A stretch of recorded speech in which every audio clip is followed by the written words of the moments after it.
When it comes to the word endurance, I usually think of a marathon. You see, I'm not a runner, so the thought of running 26.2 miles and all the training and the discipline that goes along with it, well, that would be quite a prolonged, stressful activity for me. Yet, according to an article that was written in Runner's World, it was dated February 12, 2020, 1.25 million Americans had both the strength and the endurance to finish a marathon in 2019. Hello, I'm Kathy Bartow.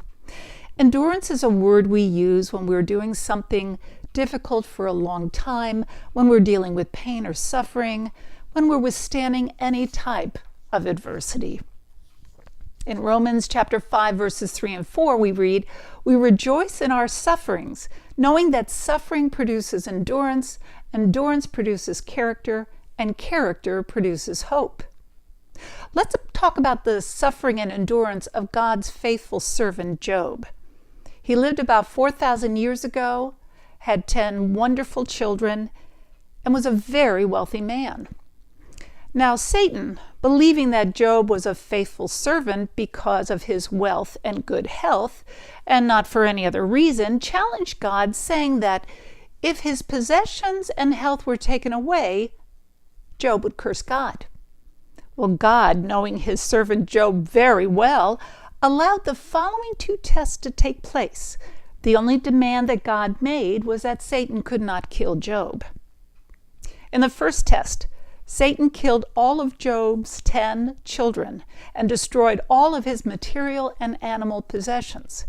In the second test, Satan made Job suffer with painful oozing boils from the top of his head all the way to the bottom of his feet. Job would take shards of broken pottery to scrape at these boils. Did Job curse God even though he was suffering indescribable physical and emotional pain? No. Job instead curses the day he was born. Listen to what he says in Job chapter 3, verse 3.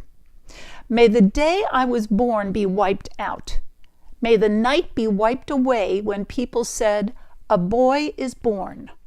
Satan, expecting Job, after all he had put him through, to curse God, but that's not what happened. Job was sorrowful that he had cursed the day he was born, saying to God in Job chapter 42, verses 5 and 6, "My ears had heard about you, but now my own eyes have seen you.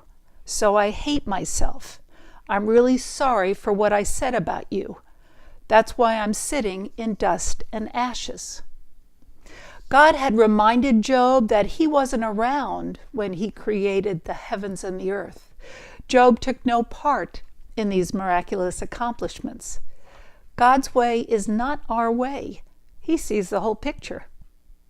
During Job's enduring trials, his faith, obedience, and fear of God grew. When you're enduring your own trials, focus on God's word, God's promises to us as believers, and be real when you tell him how you are feeling.